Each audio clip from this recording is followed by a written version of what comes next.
Good morning, Nigeria. I make you welcome. This is Enterprise Morning, reaching you from Enterprise Television. I am Henry Igwebike.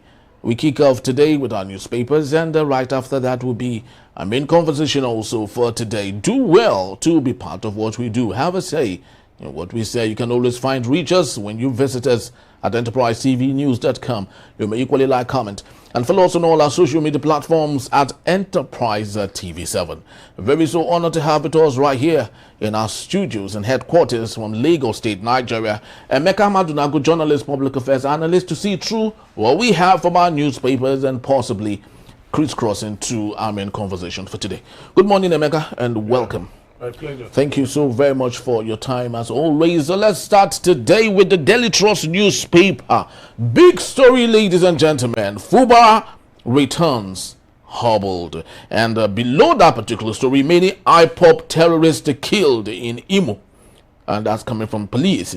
Abducted Katsina couple freed after 50 million naira ransom. And how four FIRS senior staff orders died in Lagos, a fire. And on the top strip of the same newspaper, we have Saudi Arabia frees 3 Nigerian detained over alleged drug trafficking. And also from the top strip also of the same newspaper, the Daily Trust, ShopRite stores shut in Ibadan, in Lori, shelves empty in Lagos and Abuja.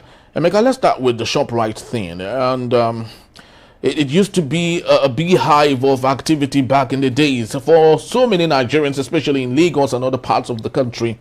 The ShopRite was like a tourist haven for people. You want to take your children out, you go to ShopRite. You want to go on a date, you go to ShopRite. You love to, see how great the environment is, you go to ShopRite. How is it that this same brick and mortar shop is closing down around the country while competitors are equally doing well? So what's the problem? Yeah, I think I grew up in an era when superstores, when you had a lot of superstores around, Lagos, around the country. You had Leventis, Kingsway. You had even fast foods. You had Chicken George. You had all those people. Those were the places to go to, So, I mean, you could, for instance, start off with just shopping at Kingsway, or, Kingsway in Marina. If you're heading to Bar Beach, then Bar Beach was booming. If you shop from there, you go into one of those eateries then, and then take along food that you eat at Bar Beach, But sadly, the structural adjustment program of Babangida, actually reduce the purchasing power of Nigerians.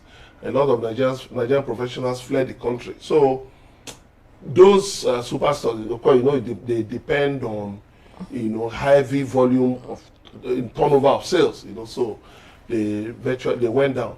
But gradually, after some time, after Abacha died, 1998, then democratic rule returned, democratic governance returned. Then, people now began to come back to the country.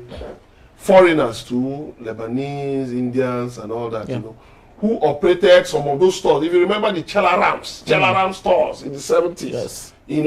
Who operated those chains started coming back. Then ShopRite, after South Africa, got black majority rule in 1996. Okay. It was one of the brands that came to Nigeria. ShopRite, MTN, DSTV, MultiChoice, and the rest of them. Those are South African businesses that came to Nigeria.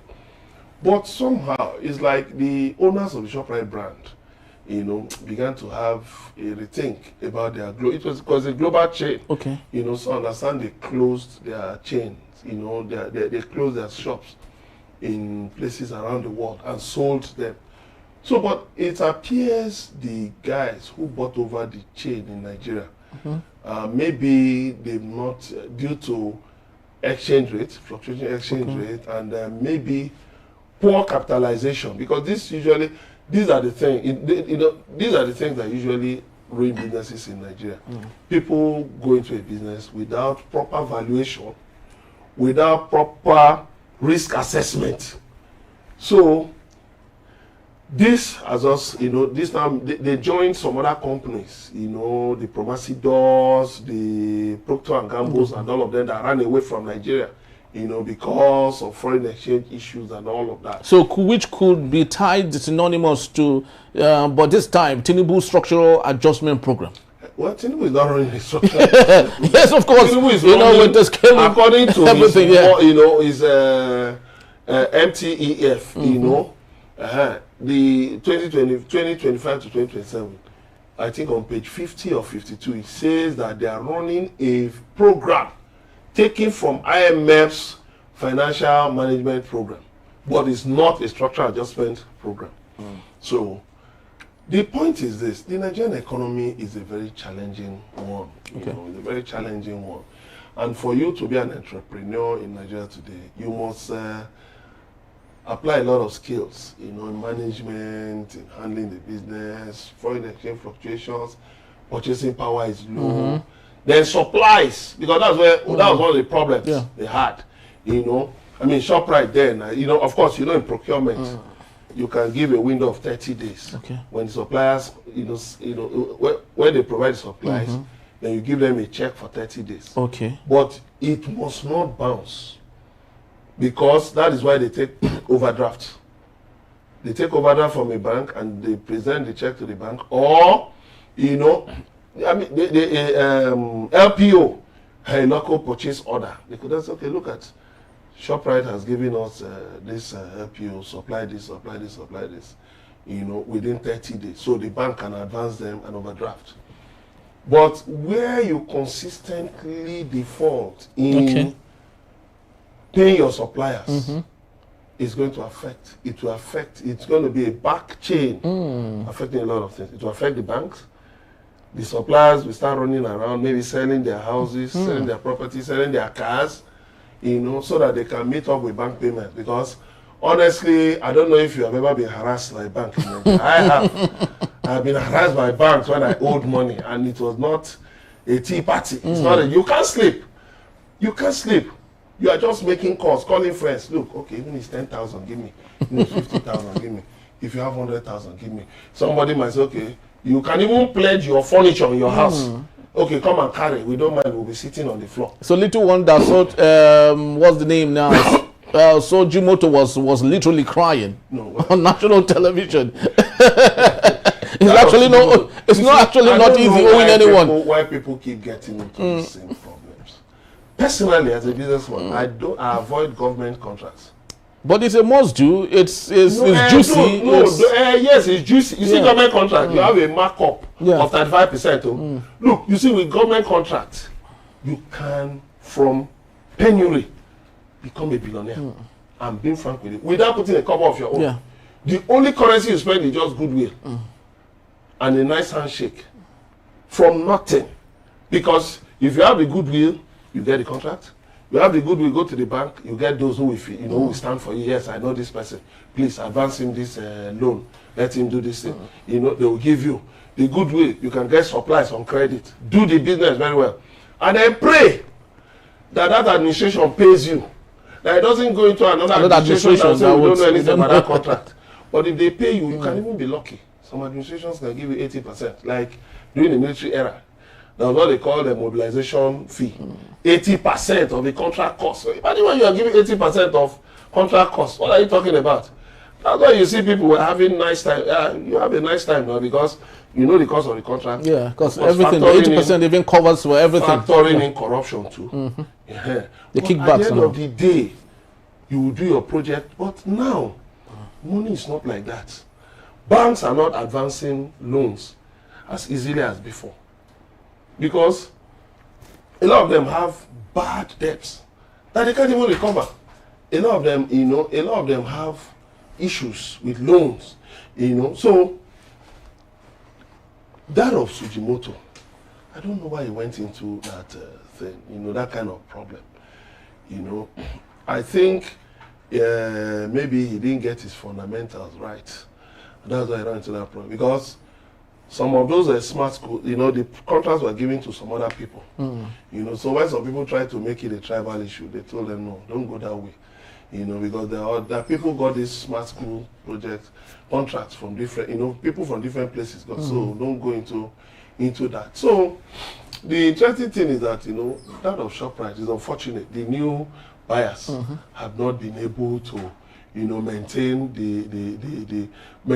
the high standards set by the former owners. But do you think that could be the problem? Because if we take a look at their competitors, do you think that their strategy has really failed them? Because if you take a look at other competitors like Boku, right now, they've taken the experience that people had in the ShopRite that you need to travel a long distance to go see to different nooks and cranny of Lagos. But there was something you said. So the experience you see in ShopRite, the shopping experience, tourism yes. experience. There was a time I was in the US and we went to one of these department stores where they sell clothes. I don't remember their name. You know, do you know they closed and were still in there? You know why? Because of the experience. Ah, you saw this one. I don't know. You went this way, you saw another one. You know, that shopping experience is thrilling. You may not even buy much, but that shopping experience is thrilling. You know? And so people going to ShopRite, oh, I'm holding, at least you could afford something. Yes. Even if it's a loaf of bread. You saw people who were, you know, as they were coming, they were dangling as they were crossing the road. You saw them dangling a loaf of bread, you know, to show I went to branded, ShopRite. You know, all of those things. But sadly, exchange rate has plummeted. The exchange rate has plummeted.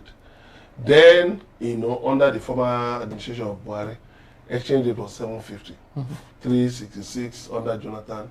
It fell to 450, then later 750. But look at when Tinubu came in. Exchange rate moved from 750 to 2,000. It was just sleeping 15, 16, 2,000 to $1. And so a lot of businesses were badly impacted. Now it has come down, hovering around 1,506. Just yesterday, I think it went from 1,532 to 1,535. And those little fluctuations, they affect businesses. And of course, ShopRite, you know, I think one problem they may have had is that, you know, I think they needed to have been able to transition to locally sourced products, you know, because they have a lot of imported, they were selling a lot of imported things, you know, so sourcing these things locally, you know, import substitution is part of the issue. So I hope, because there are such malls that are thriving now, there are superstores that are thriving. But the sad thing then too, which I think some people got wrong, people are now making comparisons that yes, all these mom and pop shops, all those small shops, owned by husband and wife will fold up. That no, I tell people, when you say some of these things, that you are not being fair to the owners of those businesses. Those people use those shops to train their children through school, and now you are just writing carelessly. But because ShopRite has come, they will close and not. They not close. ShopRite is problem, but they are still there. So let everybody be able to handle his or her own niche. Just where you are, do your business well. That's what matters. This comparison, it doesn't work at all. All right, Emeka, let's take a look at other matters. Many IPOB terrorists killed in Imo. Yesterday we had it from our newspapers. I guess it should be the Punch or so, where it was said that one notorious criminal, you know, Kigwe, they call him the General Gentle Yahoo. Okorienta. Yes, you know, who was you know, nabbed. But of course, there's this growing allegation, yes, against what he was saying, how that he was calling people's names. Of course, one amongst them is the Imo State Governor, Hope Uzodinma, as he said, according to him, had several meetings with them. And the question is, to what use then is the meeting? Was it to use them as tools, and therefore his arrest could be as a result of him calling out names? Yeah, I saw a video yesterday that they said it was from the scene of a battle between security agents and those insurgents. You see, when you call them IPOB, it is just a way to tag, to bring in ethnic tagging into it. IPOB, those who are IPOB have consistently said that they have no affiliation with those guys. This guy that was said to have been captured, a security analyst, called Zaragoza, he has come out to say that that Gentle Yahoo was not captured. He has come out to debunk it. People have been asking questions. Okay, bring out the video of Gentle Yahoo where you captured him. Then there are also rumors that he and someone else were invited to a meeting, with maybe people in government or so, and then they were giving some conditions, like the same peace meeting that been holding in the north, and it's like they rejected those peace talks and they were captured or something. So that's why you see, even up till now, the Nigerian military has not come out to explicitly say the guy was captured, see who captured him. Because some people did some underground, their voice notes have been going around. Some people did some underground, that, okay, who? You said it was one army formation. But even those ones are not owning up to the fact that they grabbed him or something. Now, okay, of course, if he was not grabbed, Gentle Yahoo, he has one deputy they call Angel Makeup, who anytime, he usually speaks for Gentle Yahoo, but he has not shown up. So people are now saying, or is it a trick, maybe to hide them away and keep them, against the 2027 election, to use it, so all kinds of insinuation. Now the police saying many terrorists killed. Well, I want to believe it's true that they did so, but you see, the problem in the southeast is basically, it's not just about whether it's IPOB or ESN, but the fact that different kinds of entrepreneurs, conflict entrepreneurs, have gone into the fray, and they've now turned the whole thing to a business. Put the Southeast under pressure, put the Southeast in tension, killing people, kidnapping people, causing destruction, all in the name of fighting for Biafra. And the people you say you are fighting on their behalf are the victims of what you are doing. It's just like in the North. What is this? What is going on in the North? It's plain brigandage. Plain brigandage. Because there is no ideology.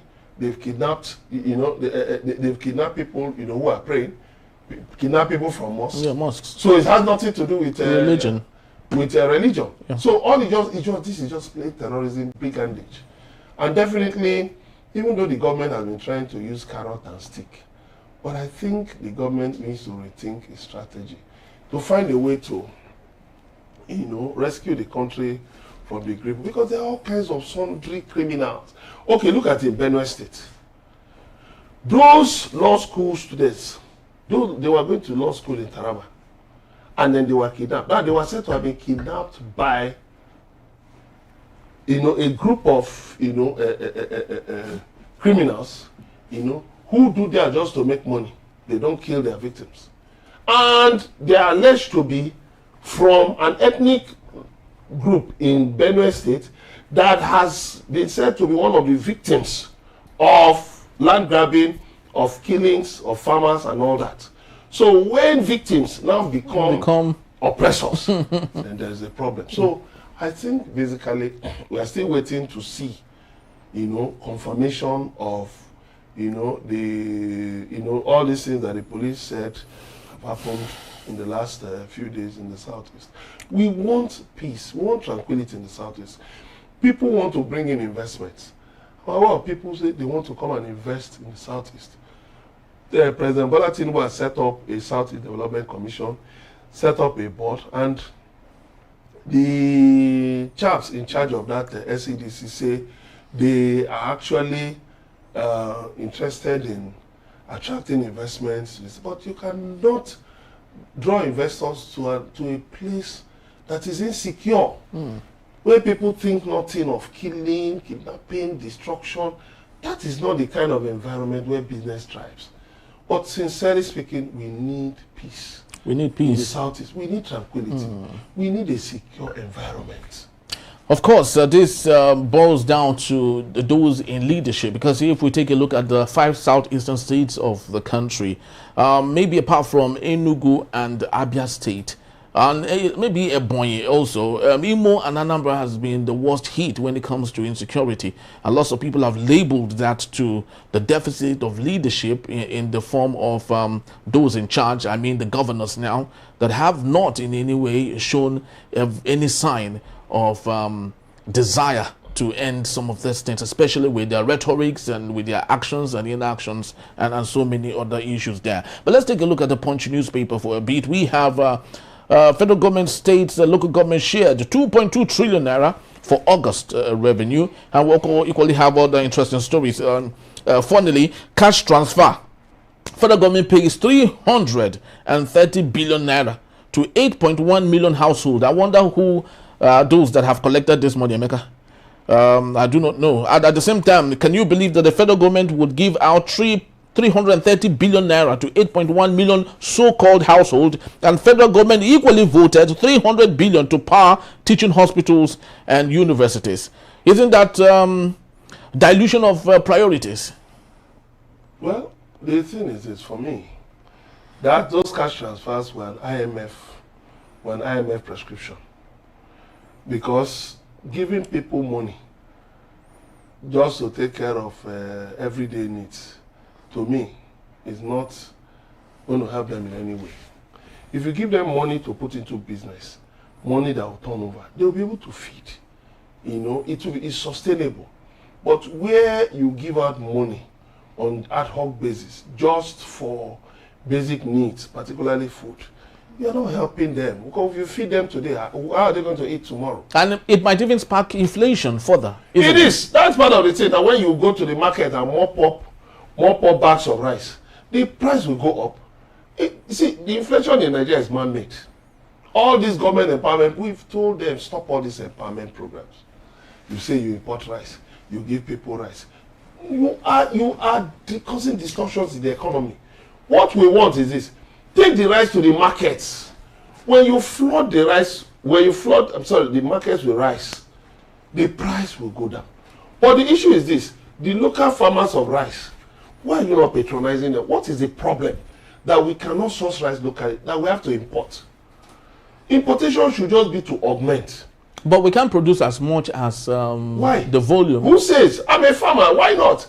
The problem is, the places where farmers can use have been occupied by herdsmen.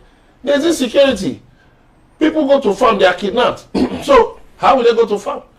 Bandits demand taxes, illegal taxes from farmers. So all of those things. Then the new narrative of Tinubu administration is that prices of food items have gone down, that they are falling. I said yes.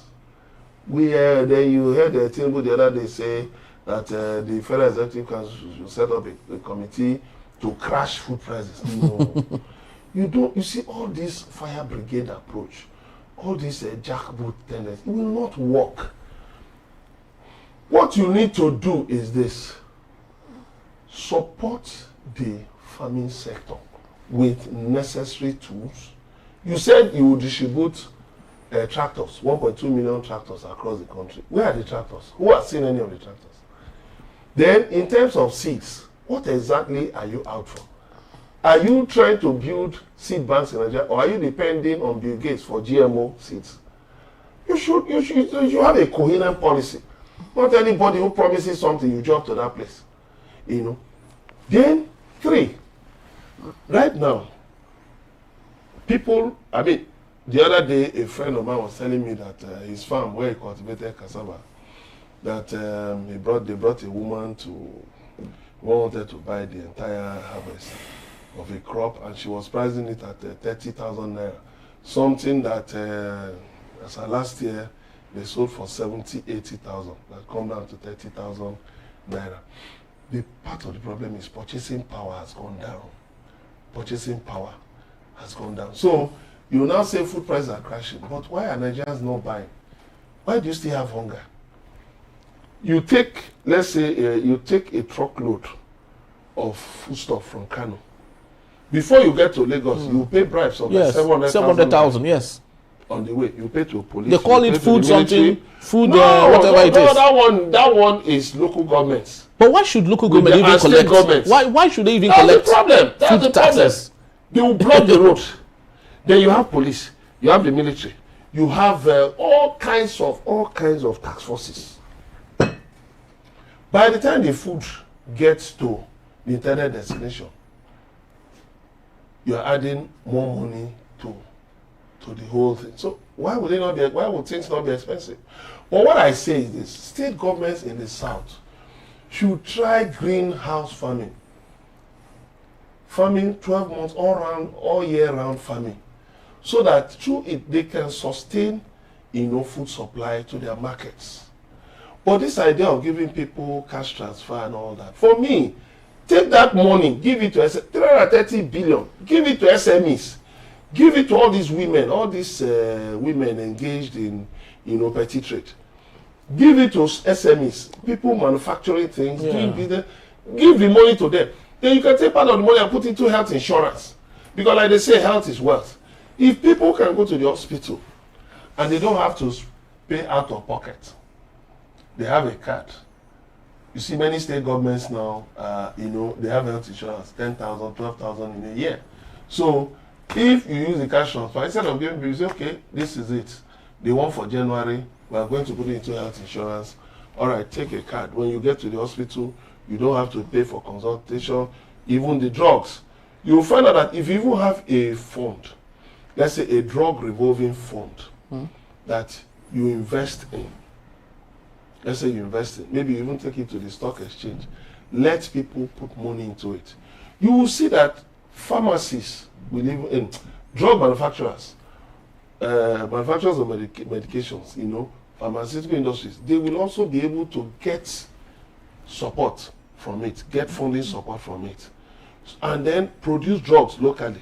So we'll now be able to effectively fight drug, adulteration. But cash transfer, transferring cash to people, will not solve their poverty. It has never solved any problem actually. Out of poverty. Yeah. What you need to do, use that money as a productive fund. Use that money to fund productivity. To fund productivity. A lot of these people who go to the markets every day, maybe they make 5,000, 10,000. When they're coming back home, maybe they buy something. If you can help them, they need storage facilities. They need cold chain storage. So if a truck is leaving Benue State, for instance, with fruits, instead of packing them in baskets, if you put them in cold storage, and from Benue down to Lagos, let's say it takes maybe 4 days or so because of the bad roads, then of course that truck will be in a good position, at least to deliver those food items in a very good state. Not the waste, the palpable waste we have now, which still goes and affects. You can also encourage these women to set up cooperative societies. Take this money, put in cooperative, tell them form cooperative societies. They can now take loans at reducing balance. I've said this thing so many times. Encourage people to set up cooperative societies. The minimum membership of cooperative society is 10 members. Encourage them to set up these things. They can join with 1,000 naira. When they join, now they have these cooperatives within their, specified areas of business. So they can borrow money from the cooperatives. As they are selling, they are repaying. As they are selling, when they finish, if they borrow 100,000 now, when they repay, they get 200,000, like that. So that gradually you can lift people from poverty. But when you think is by giving people money, giving people rice and all those things, well, you cannot defeat poverty that way. Well, our president has we have known him as a philanthropist who is very good at doling out and gifting out funds to people. But of course, he's now the president. There's a big difference now. The policies should be there to ensure that this money don't just go to people who might end up spending it for something they don't need, but including that in our real economy. Emeka, in 60 seconds, if we may, let's take a look at this very sad story. 7 victims confirmed killed in Lagos building fire. Of course, amongst them is 4 from the FIRS and 2 from UBA and others equally that were unfortunately that died as a result of that fire outbreak. But let's take a look at building and how to safeguard it for the future. What do you think might have caused the death of 7 people? What do you think would be done in the future to stop this from not happening again? Well, the sad thing, may their souls rest in peace, first of all. The sad thing is that we've continued to build and build and build without considering, safety as the prime motivation. And that is why, that was why you saw people jumping out from windows, throwing down rocks or curtains, to jump on top. That is not what you should see in the 21st century. What we keep doing catch up. We keep just patching, something that requires surgery, that requires serious attention. You'll be patching it. We keep patching it. That's not how modern cities of the world, conduct fire and rescue operations. You don't bring vehicles that are outdated and all that. When Fashola was the governor, I know he acquired some of these rescue vehicles, very big vehicles that could carry, heavy duty vehicles. But I don't know what has happened. And then your fire service trucks, the trucks we have now, those trucks are outdated now. I was in the US in 2001, in 2008, we're in a hotel, in Washington DC, Washington DC. So at night, there was a fire alarm. It's like, there were some young boys in the hotel, they lodged in the hotel, so maybe they got smoking. Okay. Because the hotel is a no smoking. Yeah. So maybe they got smoking and the fire, and that triggered the fire. Okay. So they had to evacuate all of us at night. In fact, it was such a funny sight.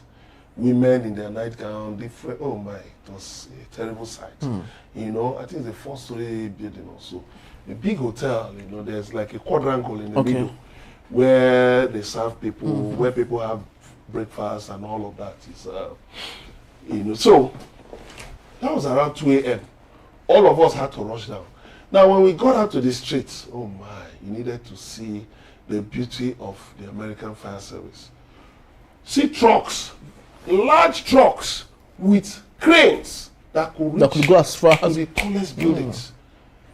They were on each street block. There was one in front of the hotel. There was one ahead. There was still one straight ahead. Right down about 4 fire trucks. And so you admire you would admire the response, the quick response. The response was swift. And that shows you a society that is ready, to be a part, to be a major player in the 21st century. Then again, buildings. People are designing buildings, high-rise buildings. They are supposed to show you their fire safety, plan. You should have fires, you should have sprinklers. You should have, fire quenchers. That is if there's water. If there's available water in the building. You should have fire hydrants. A high-rise building should have a fire hydrant. I've said it before. I said it, I was telling people on the Shaman market. I said you have regular fires because you people want to continue, just living in the past. You cannot continue like that. A market attracts so many people. So what you need, you should have fire hydrants, within specified distances. A busy place like Lagos Island should have so many, because you are close to water. So water shouldn't be a problem. You should have fire hydrants. You should have underground reservoirs that can take a million liters of water. Take 1 million liters of water. Oman, Gulf of Oman. The Kingdom of Oman, they take water from the sea. They purify it, supply to their people through aquifers, and they return the excess to the water, to the sea. Israel. How does Israel provide water for its people? All of these things are made possible by modern technology. This is Lagos Island. This is the lagoon. You can bring water even from the Atlantic. You can pump water. Are they not pumping sand from the lagoon? Are they not? Why can't you pump water? If you are pumping sand from the lagoon, you are dredging it, so you are making it deeper. Yes. So more water can stay. So you can pump water from there, treat it, and keep it in case of fire disaster.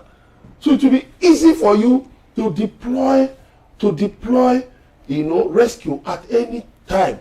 But you saw one local government, they went to buy some rickshaws and say they were firefighting. I said, why do we like joking with serious matters? Why will you go and bring a rickshaw? Why will you go and bring a rickshaw to fight fire? How? What quantity of water can it carry? And why are you turning this thing to a joke? Why can't you build, if you cannot buy, if a local government cannot buy fire trucks, because they're very expensive, you can do a hydrant. It's just a borehole. You can do a fire hydrant, that has different outlets where you can plug pipes and fight fires. These things are not rocket. These things have been there for ages. So it's not rocket science. These are things we can do, but I don't know why we keep defeating ourselves with simple things that we can easily achieve if we set our minds to it. Population is increasing. People are becoming congested. Yeah. Lagos is congested. Other cities too are congested. I'm telling you. You think there's traffic in Lagos? Go to Owerri. Go to Benin. Go to some cities. At least I travel regularly. And then you will see traffic. It's only maybe a place like Enugu, because Enugu has wide roads. Yeah. Dual carriage. So it's easy. It's able to manage traffic. But go to some places, even Benin, that has dual carriageways. Times you have serious traffic. Go to some places. It's only like Abuja. How many people are living in Abuja? A lot of people live in the satellite towns now. Yeah. So you find a place like Lagos, you have people, businesses there. You also have residential, you have shops and all that. So people come there in their numbers on a daily basis. So this kind of a thing should not have happened.